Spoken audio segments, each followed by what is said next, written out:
Good morning to all class 8 के बच्चे जो हिंदी पढ़ते हैं। हम आपको पढ़ा रहे थे पार्ट 19 जम्मू कश्मीर में हिंदी। जम्मू कश्मीर में हिंदी का आगमन किस प्रकार हुआ, कैसे इसका प्रचार प्रसार चलता रहा और हिंदी भाषा की नींव रखने में किन किन लोगों ने अहम योगदान दिया और हिंदी की जड़ें जम्मू कश्मीर में मजबूत होती चली गई। ये तमाम जानकारी हम आपको पार्ट 19 जम्मू कश्मीर में हिंदी के बारे में बता रहे थे। अब बारी आती है पेज नंबर 118।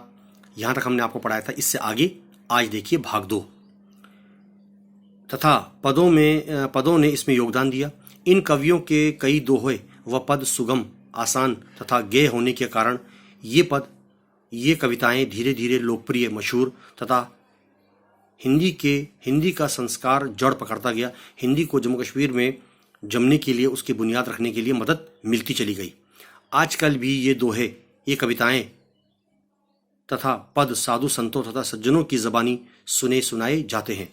इसके अतिरिक्त व्यावसायिक रुचि में पंजाब, उत्तर प्रदेश जैसे क्षेत्रों के हजारों लोगों को जम्मू कश्मीर में बसने के लिए प्रेरित किया। इसी प्रकार जम्मू कश्मीर राज्य के हजारों लोग रोजी रोटी के लिए शीतकाल में, यानी सर्दियों के समय रोजी रोटी के लिए जम्मू कश्मीर से बाहर उन्हें काम की खोज में जाते रहते हैं। ये लोग जब काम के लिए जम्मू कश्मीर से बाहर जाते थे तो इन लोगों की, वहाँ के दूसरे लोगों के साथ जो बोलचाल की भाषा थी, सहयोग की भाषा थी, वो हिंदी रही है। इससे ये स्पष्ट होता है कि जम्मू कश्मीर के लोगों ने शताब्दियों पूर्व ही हिंदी के संस्कार को समझा और पहचाना था। आगे देखिए, संसार की भाषाओं को हम कई परिवारों में बांटते हैं, जैसे भारोपीय परिवार, कन्नड़ परिवार, चीनी परिवार आदि वगैरह। जम्मू कश्मीर में बोली जाने वाली भाषाओं तथा बोलियों का संबंध मुख्य रूप से भारोपीय परिवार की एक शाखा है, एक ब्रांच है। ये शाखा भारतीय आर्य शाखा के नाम से जानी जाती, जो भारत में है। आगे देखिए, लद्दाख में बोली जाने वाली मुख्य भाषा लद्दाखी का संबंध भाषाओं के एक अन्य परिवार से है। इसे चीनी परिवार कहते हैं। इसकी एक शाखा तिब्बती वर्मी है। लद्दाखी इसी शाखा के अंतर्गत आती है। लद्दाखी भाषा जो है वो इसी तिब्बती बर्मी के अंदर आती है। परिवारगत समीपता के कारण, परिवार के साथ एक दूसरे के नज़दीक होने की वजह से हिंदी तथा जम्मू कश्मीर में बोले जाने वाली भाषाओं में कहीं कहीं एक जैसी ध्वनियाँ, आवाज़ें, बोलने के शब्दों के शब्द देखने को मिलते हैं। कहने का अर्थ यह है कि जम्मू कश्मीर के लिए हिंदी कोई पराई भाषा, कोई दूसरी भाषा नहीं है। इसका अर्थ ये हुआ, जम्मू कश्मीर में हिंदी जो है वो उसके लिए अपनी ही भाषा है। हिंदी जम्मू कश्मीर राज्य के कई शताब्दियों से है। हिंदी भाषा जो है जम्मू कश्मीर में कई शताब्दियों पूर्व से चली आ रही है। यद्यपि लेकिन सही तिथि, सही तारीख बताना हमारे लिए कठिन है। मध्यकालीन भक्ति, मेडिवल पीरियड जो था भारत का, भक्ति आंदोलन ने संपूर्ण भारत को प्रभावित किया था। उसका प्रभाव जम्मू कश्मीर पर पड़ना स्वाभाविक है। उसका असर जो है, उसका इफेक्ट जो है जम्मू कश्मीर राज्य पर पड़ना जाहिर सी बात है। इस प्रभाव के फलस्वरूप जम्मू कश्मीर के कई कवियों ने भक्तिपरक कविताएं मातृभाषा के अतिरिक्त हिंदी में ही रची थी। इस प्रसंग में कश्मीर की संत कवियत्री रूप भवानी का नाम लिया जा सकता है। कश्मीर के एक और भक्त कवि रामानंद ने अपनी कई कश्मीरी रचनाओं में हिंदी के कुछ अंश जोड़ दिए थे। उनकी भाषा में खड़ी बोली, पंजाबी तथा कश्मीरी का विचित्र मिश्रण है। ये भाखा नाम से जानी जाती है। 18वीं शती यानी सन 1800 में लक्ष्मण जू बुलबुल ने कुछ कविताएं लिखी, जिनमें हिंदी तथा कश्मीरी दोनों भाषाओं का योग है।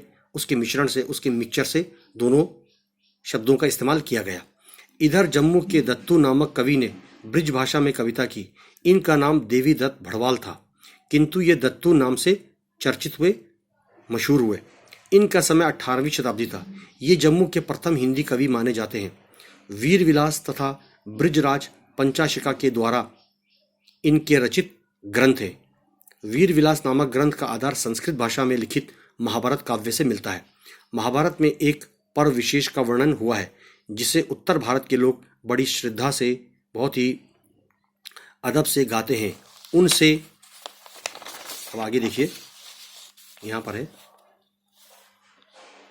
काव्य की कोई विशेष परंपरा देखने को नहीं मिलती है।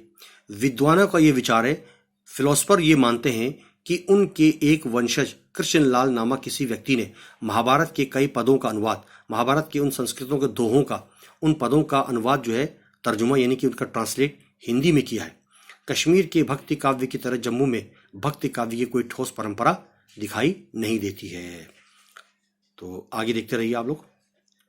अगला है 19वीं शताब्दी में यानी सन 1900 में कश्मीर के लालजी जाड़ू ने हिंदी से परिपूर्ण महाकाव्य लिखा जो पर्याप्त साहित्यिक योग्यता का प्रमाण है, एक अच्छा सबूत देखने को मिलता है। इसमें कई प्रकार के छंदों का प्रयोग किया गया है, जैसे दोहा छंद, चौपाई, सोरठा आदि। जब आप छंद पढ़ेंगे तो आपको छंद के विभिन्न रूप नजर आएंगे, अलग अलग नजर आएंगे, जैसे दोहा छंद, चौपाई छंद, सोरठा छंद, कवित छंद, सवैया छंद आदि। कालांतर में कृष्ण जू राजदान, ठाकुर जू मनवटी, हलधर जू ककरू, पंडित नीलकंठ शर्मा जैसे कवियों ने कश्मीरी कविताओं के साथ साथ बहुत सी हिंदी कविताएं भी रची थी जो भक्ति, धर्म और नीति की भावनाओं से ओतप्रोत है। ये कवि आर्थिक लाभ तथा किसी अन्य लोभ के कारण हिंदी में नहीं लिखते थे, अपितु लेकिन भक्ति के सहज उद्गारों को वाणी देने के लिए वे हिंदी में रचना करते जाते थे। तो हमने आपको यहाँ तक पढ़ाया है। आप इसको थोड़ा थोड़ा पढ़ाते रहेंगे तो आपको भी समझ में आएगा। एक साथ एक बार रट दिया, इसको पढ़ते चले गए तो फ़ायदा नहीं है। आप इसको समझते भी रहिए, पढ़ते भी रहिए, और ये बहुत ही महत्वपूर्ण, बहुत ही इंपॉर्टेंट लेसन है। इनमें से इसी पार्ट में से अधिकतर प्रश्न बोर्ड एग्जाम में किए जाते हैं, तो हम आपको धीरे धीरे बताते रहेंगे, ठीक है ना। आप इसको पढ़ते रहिए, समझते रहिए, और कल हम आपको इसका भाग 3 पढ़ाने की कोशिश करेंगे। तब तक के लिए धन्यवाद।